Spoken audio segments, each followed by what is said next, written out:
right now, but it's not. Hello and welcome to the Financial Wellness Hour. I am your host, Hirsch, Serman, and I am so happy to have you here with us today on WGSN-DB, the Going Solo Network. This show is for those who want to learn more about creating financial wellness, and we are going to look at different life cycles, and we're going to explore them both financially and emotionally, because your personal finance, believe it or not, are usually not about the money. They really are more associated with the emotions that you have around your finances. Although we might be somewhat general, we'd love to hear from you. So please reach out. You can reach me through my website, lifecycle.financial. That's lifecycle.financial. Or you can post comments and questions on Facebook, YouTube, or wherever else you're hearing this. Today, we're going to be exploring the positive divorce movement. And I just got to say, just that concept should have people turning up the volume to hear more, because it really is a revolutionary idea in the divorce world. And I have to say as well, it is a great one. Gabrielle Hartley is a leading online mediator and divorce attorney, has an incredible reputation for settling at the table, which is what you want to do, and stay out of court. Before opening up her own practice, she clerked at the matrimonial courts of New York City. She has resolved hundreds of high conflict divorces. She is an author of a program and a book called Better Apart, The Radically Positive Way to Separate, which has attracted attention from Gwyneth Paltrow, from People magazine, and from others. And the slew of media outlets that have pursued her to be on New York Times, New York Post, US News and World, and in about 40 minutes, I can say even the Financial Wellness Hour.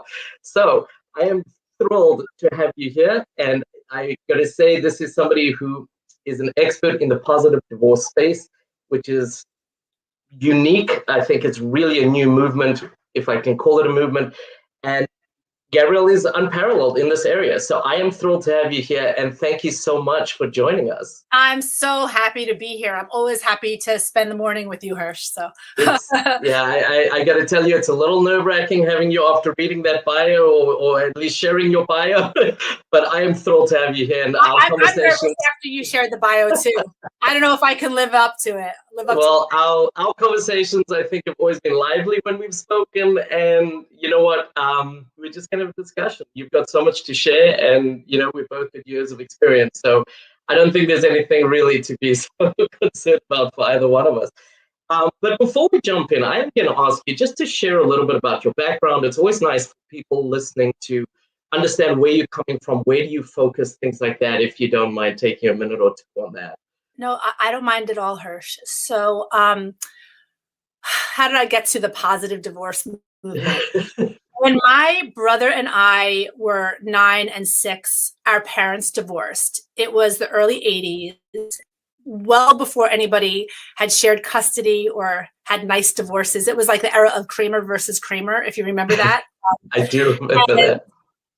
And, at the time, my parents were often talking about, what a great divorce they had. And I didn't really recognize what a good job they were doing until in the early 2000s, I began clerking for Judge Sunshine in New York City in the divorce court. And it was there that I realized that divorces are typically really awful. It was like they really lived up to the hype of everything that you see on television and everything that you hear on TV. And I just thought, it shouldn't be this way. And that's where I started to formulate in my mind what later became the Better Apart method, which was, a way to navigate forward and through your divorce in a more healthy way. So I really wanted to launch something. I think we might have lost Sherm here. So that's okay. There you are. It's okay. I was just continuing to talk, Hirsch. Could you hear me? Maybe. Yeah, no. You were just the focus. And I thought I lost. We're going to pop in and out. Don't worry. Okay. So anyway, the point is, divorce doesn't have to be terrible. I realized this after working in the court and seeing how the process stirred up so many problems. And it really wasn't necessary. So I started to break down to say, okay, what's going on here? And I realized, which sounds super obvious, that, you can't make good decisions when you're having emotional upset. And so there, at the time when I started to work on Better Apart, there really weren't many books out talking about a mindful way to navigate forward.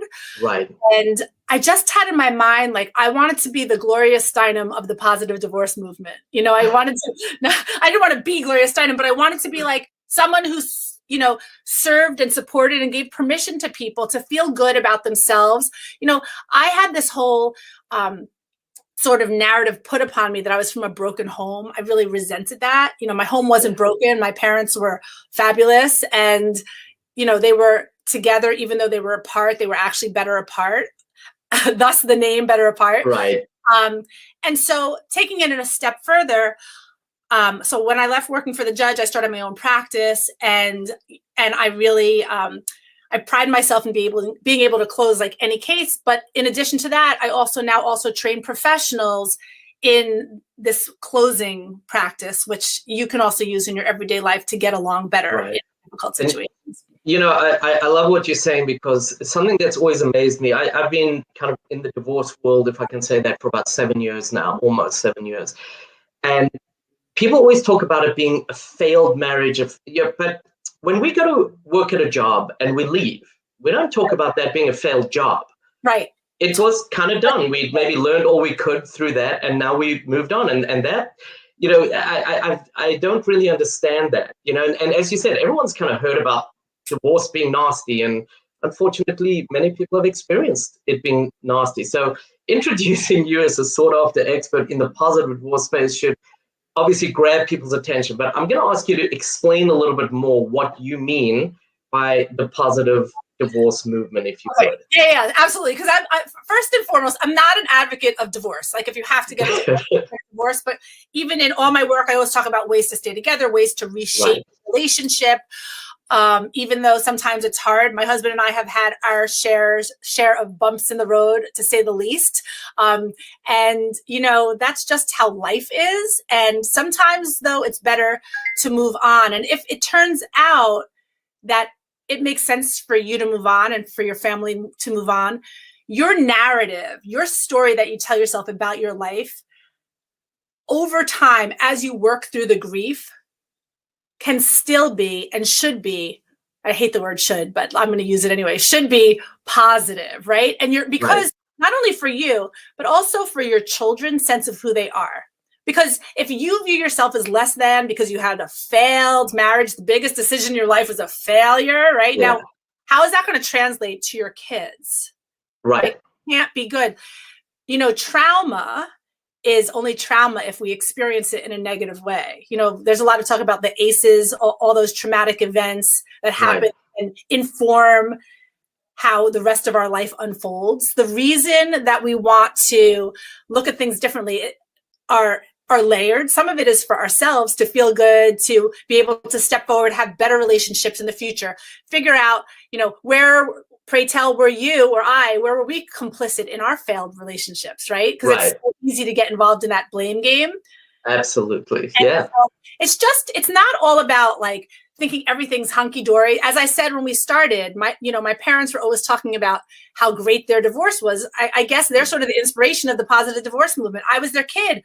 They never went to court. They didn't fight horribly, but they fought horribly sometimes. It wasn't a big trauma. It was definitely not great, in that I was often looked at as that I was from this broken home and that sort of thing. But if the outside world started to view it differently, I think that we would start informing ourselves differently. And so the reason I, coined the term, the positive divorce movement, is because I want to start really shifting the global conversation of what it means to have a marriage not last a lifetime. Yeah, I love that concept, and you can look at it as an opportunity in many ways. The very first blog I ever wrote, I actually called it "Divorce is Awesome," right? And I got these kind of weird looks like, do you really want to call it that? So I changed it to "Perspective is Everything." Yes. So that's actually the name of it now officially, I guess. With that said, the idea was, in the beginning, I thought my life had died an excruciating death until I really saw there was opportunity in this. And I kind of run through a top 10 list of, these are the positive things that can come out of it. And one of the big ones is reconnecting with yourself, where you spoke about kind of looking at yourself as a failure, or everything your major decision as a failure. There are really things that come out of this that are so positive, or can be, but to your wording earlier, like a little bit of deliberate approach to it, that deliberate, we're going to make this a positive experience, as opposed to, this is the worst thing that could happen. And I think that perspective really can make things happen, and people get divorced in their 20s, they've got 50, 60, 70 years left to live. If that's how they're starting their adult life, it's not going to be a fun life. But, if they look at it as, well, okay, I can learn from that and really grow from that and make the rest of my life amazing, it really changes the whole perspective and the whole discussion. I love the word perspective so much.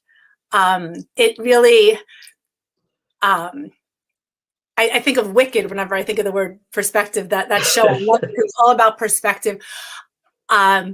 So when I started mediation with people, I know before they come to the table that each party is going to say they just want to be fair, right? Like if I had $100 for everyone who wants to be fair, I'd be very,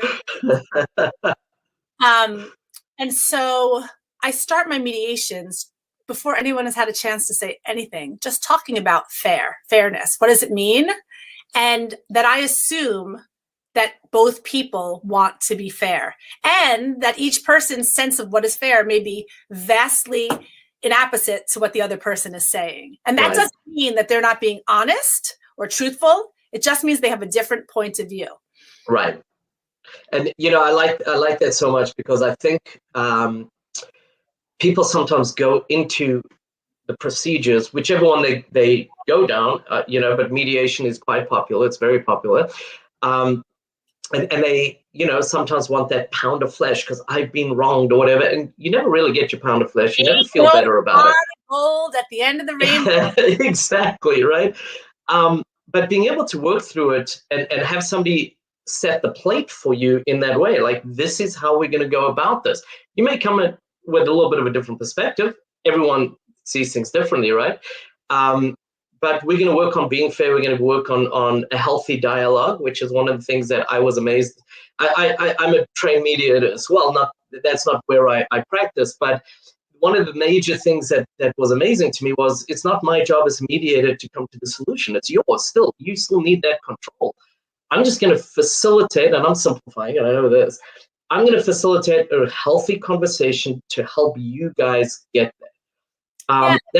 That's a very different approach to walking into the room and it's going to be chaos and a war, And when you're in those situations, emotional, scared, you're not making good decisions financially. You're not making good decisions emotionally. And it's quite a destructive environment to be in, obviously, as opposed to having someone like yourself move you through the process, reducing, de-escalating a lot of that stress. I think that's huge. I love that. And just, in the mediation process, unlike the judge who hears a tiny little sliver, you're just sitting there talking. You're just at the table. I mean, you're at my computer, really, right? So we're just three faces. And if we need to have breakout rooms, we have breakout rooms. But we just cut through the crap, part of my language. We get to where we need to go. I start my mediations always with clarifying what the goals are. What are the goals for the mediation? What are the goals for you, for your life? What are your personal goals? Because that way, when things start to go off track, we can always go back to what the goals are, right? And another thing is, although I've done many 40-hour mediations, including I recently just did the Mostyn Guthrie 40-hour, I just like to keep doing retraining to learn more and more.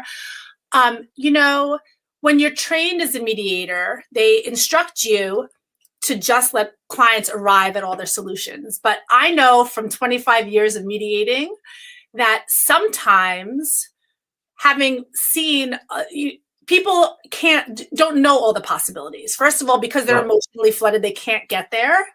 And second of all, because they've done maybe 1 or 2 or heaven forbid 3 or 4 divorces, whereas I've done probably, over 1,000 divorces. So they're talking in circles. And as the mediator, I never tell them what to do, but I may suggest something. Have you considered this? Here's another way to look at that, right? So your mediator can really also help things go in a positive direction. Now, go ahead. Yeah, sorry. Finish. I don't want anybody to hear like that I'm saying you can't go to court. Sometimes you have to go to court, but don't delude yourselves into thinking that court is going to offer, a pot of gold, right? Like court is just. Amen. It's like my blessing for every client that I have is that they understand that. And people don't understand that. And a lot of lawyers, unfortunately, are pretty disrespectful of the mediation process. I'm very, very active in the American Bar Association dispute resolution section because I really want the idea of mediation to be elevated. So, because I think if the other professionals start to understand that it doesn't mean that it's going to be light and sloppy. Like I work with people who are multimillionaires who need to have an appraiser, a valuator, a CDFA, they need an accountant. It doesn't mean it's simple and easy, right? It just means that you're in charge of your own life. The judge I used to work for used to always say, you don't want this stranger in black robes deciding your life, right? And it's true. Right. Well, and you feel like you've lost so much control to begin with in life at this point. Now you're handing over the decisions of how the rest of your life's going to look to somebody you don't know. And it depends sometimes on, did my attorney have a great day? And, the other thing I love about mediation is that there's reality testing. You say you want something. I want 100% custody. I don't want my kids with that person. Can you really see yourself being on 24/7 for the next 15 years till your kids are out of the house? Well, you tell that to somebody who wants custody or doesn't trust their ex. Yeah.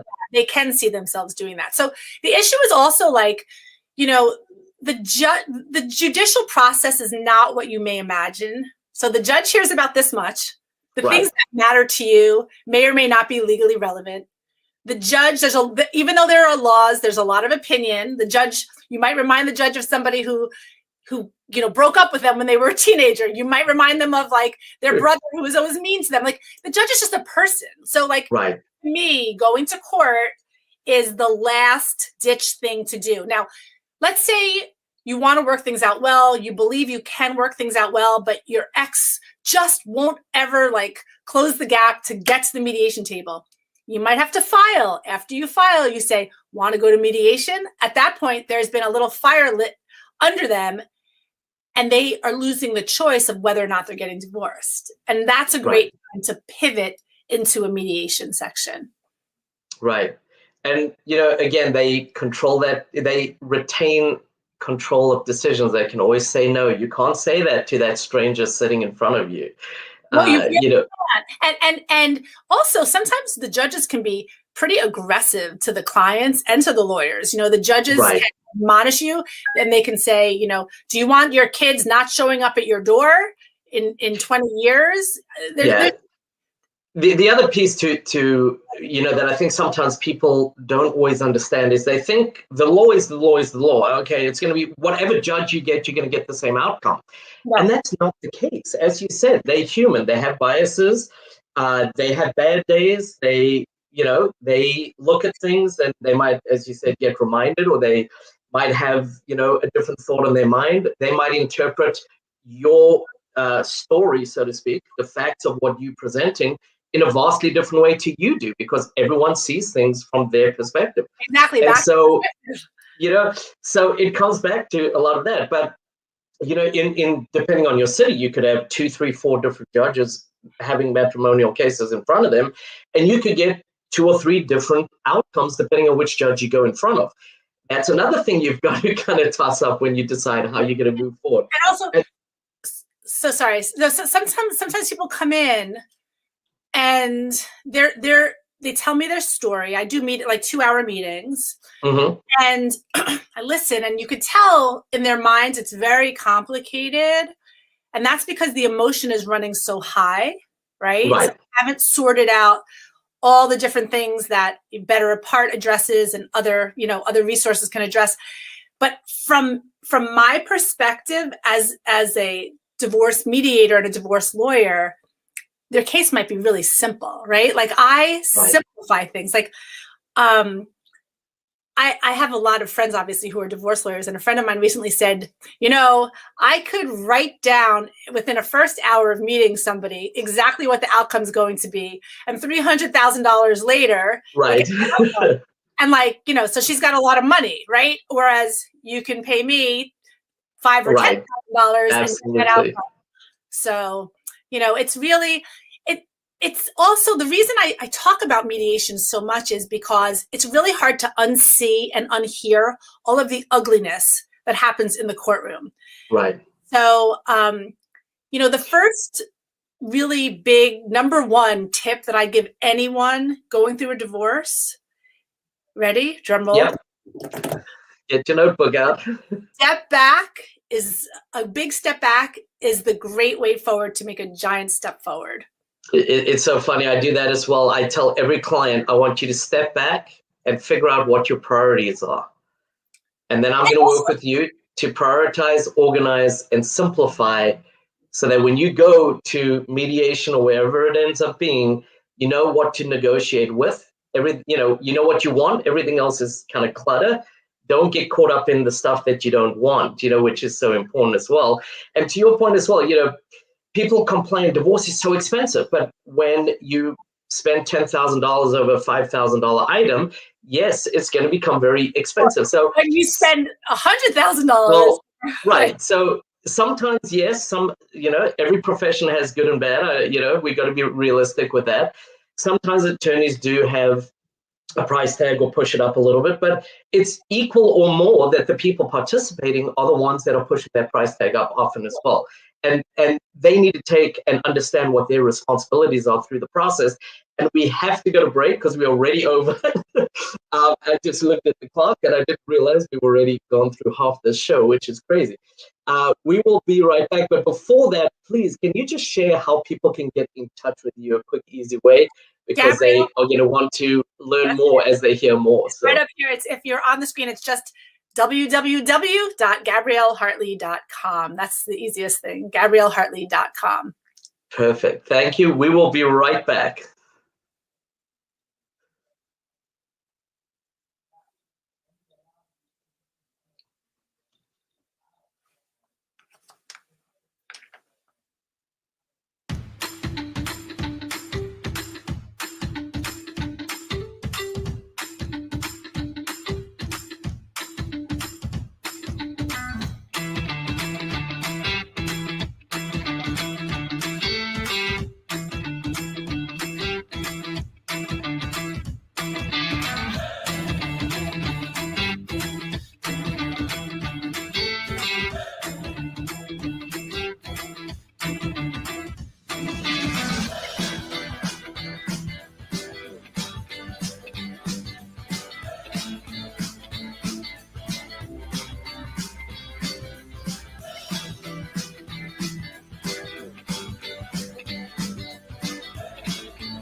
Hi, welcome back to the Financial Wellness Hour. I am Hirsch, Serman, your host.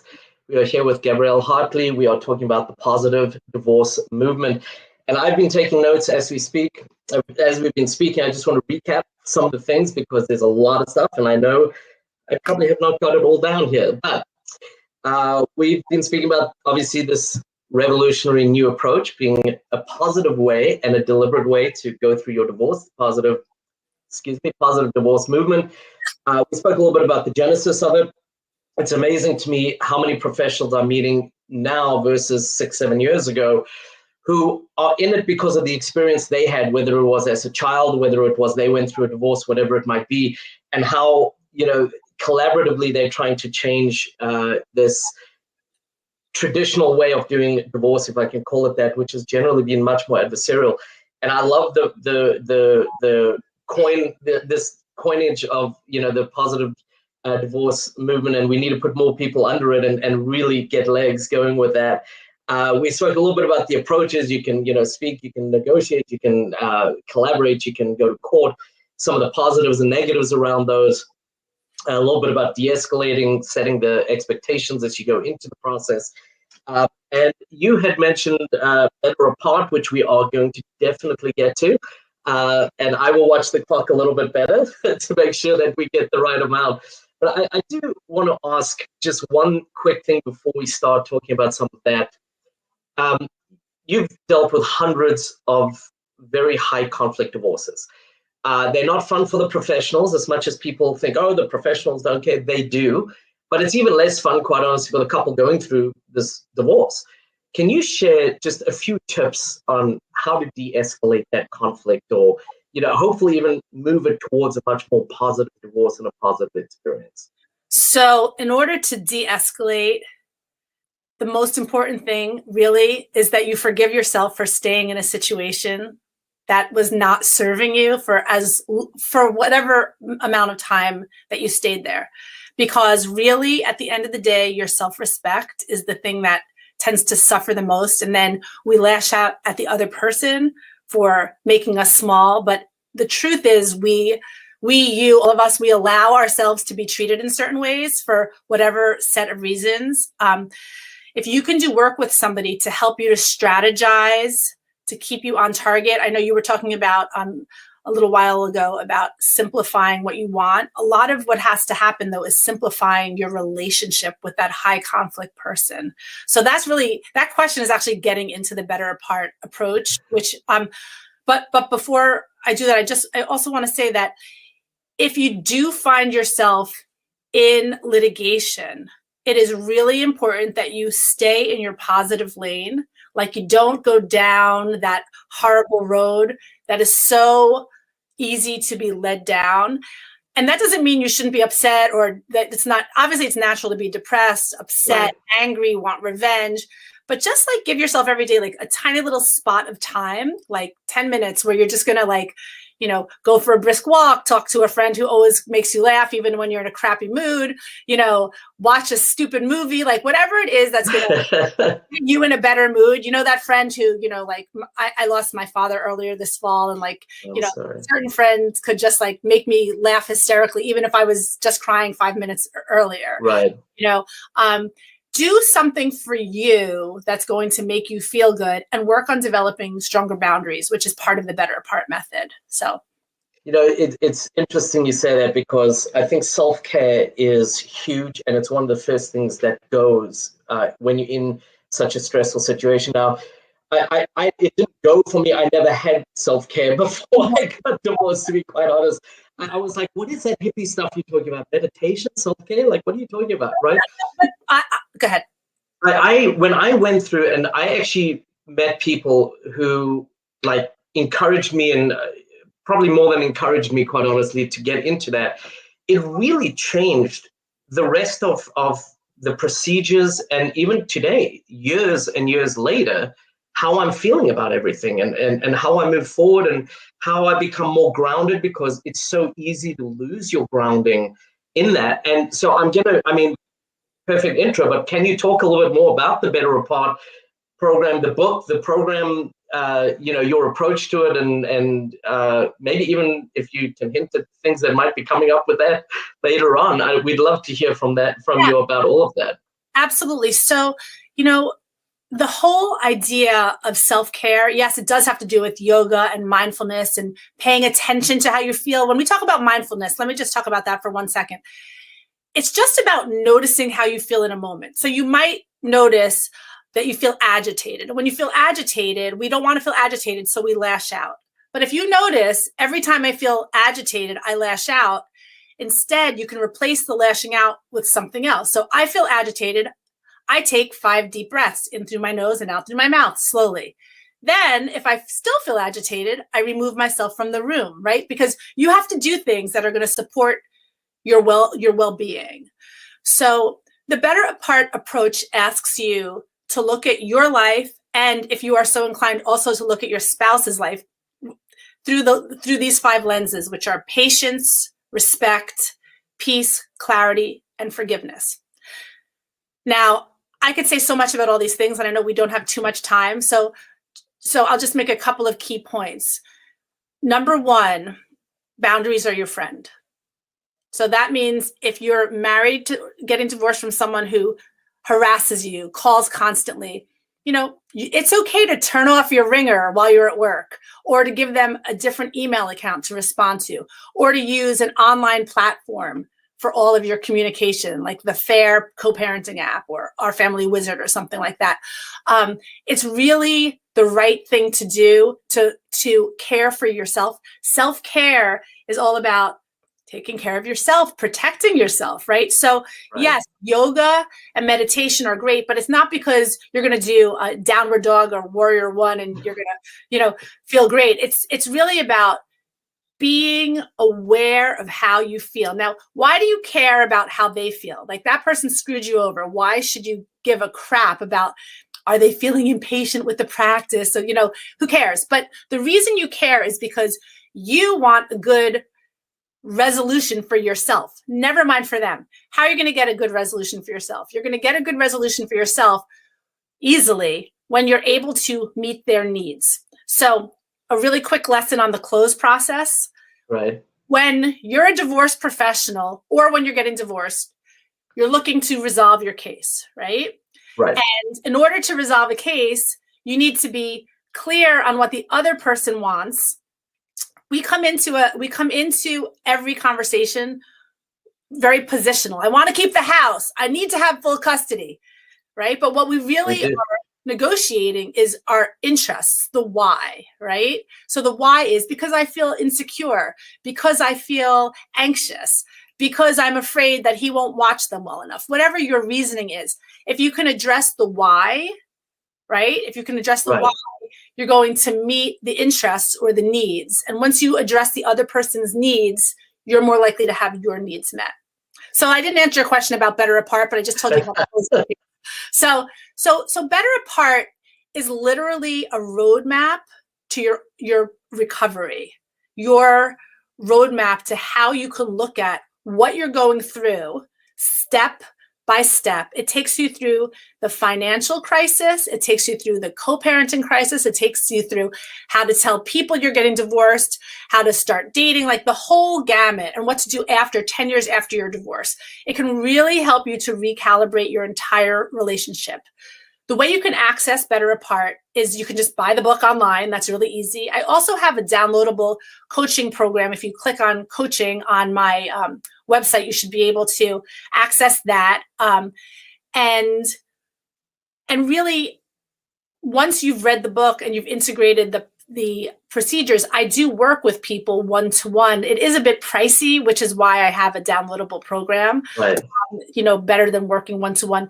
But really, just read the book and find like a local divorce coach who's done my training. They're going to be able to really help you, and they're going to be a lot more affordable than I'm going to be.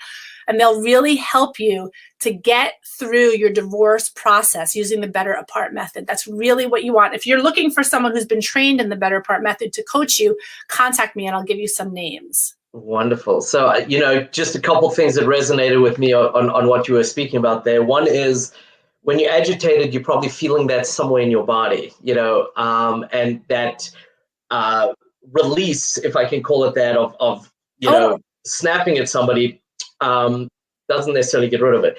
But I always say to people when they say, my spouse has given me an offer, and I say, okay, send me the offer, and I have them close their eyes and I read the offer to them and I watch their face, and I can see in their expressions what resonates well with them in that offer and what doesn't. Or I will say to them as well, as I'm reading this, pay attention to your body, because if something really doesn't sit well with you, you're going to feel it physically. And then they have to ask themselves why they're feeling it. Right. Well, that's the next step, is what is it that brought that feeling? Because, you know, the sentence before and the sentence after that didn't. But, you know, and it's something that takes a little time sometimes to really know what your body's telling you. But really, it's your emotions manifesting themselves in a physical way. Mm-hmm. And I think being able to, you know, go through a program like this, which lays out the groundwork, because some of it is just fear of the future. I don't know what's going to happen. So when you go through this offer, you still don't know what's going to happen, because that's a here and now offer, not, well, for 10 years this is happening, or, you know, looking forward. And I've said this on the show, I've said this to every client that I've had. Your divorce is the first chapter in the rest of your life. It's not the last chapter in this part of your life. That's right. And so being able to improve yourself, whether it's your self-care, whether it's your situation and know you're going to be taken care of, all of this is going to be speaking to you through your body as well. And I got to tell you, if my brothers heard me on the radio right now, they would be like, who is this guy? Because that's not how we grew up. I got to tell you. I'm a family of all men, and it's the same, like, you know, but it's just really, I mean, your body will tell you everything. Yeah. Right? But just because something's upsetting you, and I say this because I have some pretty difficult cases where you might not just be getting upset because of the actual offer. It could be because of other things that don't feel fair to you, and you need to ask yourself why, and ask yourself to consider releasing some of those things some of the time. So it's complicated. It is not one size fits all. Some of the tips from the Better Apart method that I can share if we have time briefly. We have a couple minutes, yeah, please. So first of all, I'm just going to quickly run through the 5 elements. Patience is learning to respond rather than react, which is, you know, we could talk about that for an hour. We could have a whole show on that, yes. A whole show on that. So learning to respond rather than react, taking deep breaths is a great way to combat that, which we already talked about. So then peace. So that doesn't mean you're going to just get along so well and love each other. But it just means you can notice the neutral. You can build forward from, hey, thanks for showing up on time. Hey, got your check. Thank you. You know, just noticing when things are fine, because you're going to have complaints. And if people are, if you only voice your complaints, it's going to fall on deaf ears. People need to hear 8 to 10 positives in order to process one negative. Right. Think about that. And it might be hard to find real positives. So if you want a peaceful interaction, start with noticing the neutrals. So self-respect is super important. You're not going to get anywhere without a big dose of self-respect. One way to start developing your self-respect when you're going through a divorce is to create not only boundaries, but also to create a daily practice of listing the people, places, and things that make you happier, because you need to really accentuate the positives and minimize the negatives. You'll start elevating how you feel about yourself. You know, shelving people who aren't serving you in a particular time. You don't need to stop talking to your mother or think your best friend's the worst person in the world because they're not being empathetic. You know, you're going through a trauma right now, and not everybody is equipped to handle other people's traumas who they love. So, you know, that brings us to forgiveness too. It's not just about forgiving your ex and forgiving yourself, forgiving everyone around you, because holding on to anger is like drinking poison and expecting the other person to die. Now, the most exciting part of the whole Better Apart process is the clarity section. And what clarity is about is it's all about moving away from the blame and leaning into what is your vision for the rest of your life. How are you going to make your life more beautiful, even though you've just endured and are continuing to endure this really unfavorable situation? And how are you going to express this vision? How are you going to bring it into your life? So I have something called the VER protocol, which is quite literally, I do it with my arms, like visualize, get big, get granular, internalize, right? Bring it in, and then actualize. And that's, I'm showing your hands being released, right? So you extend up, you bring it in, and then you serve it out. Because when you have the vision of what you want to manifest, not to sound so woo-woo, manifest, whatever, I am a lawyer, right? Anyone listening who's a lawyer is like, what is she on? But, you know, you want to bring in what you want to create. You need to get very clear on what you want to create. And then as you bring it in and you get detailed, then you're going to get the steps that you need in order to make it actually happen. And then when you serve it at the table, you know, once you've done all the steps, it will just be there. So if you want a calm, happy life, picture it, make it happen, right? Like I wanted to bring on the positive divorce movement and it was just an idea, right? I just like had an idea and then you just keep going with your idea. And so, you know, blame might feel good in order to overcome anger and sadness because it's protective in value.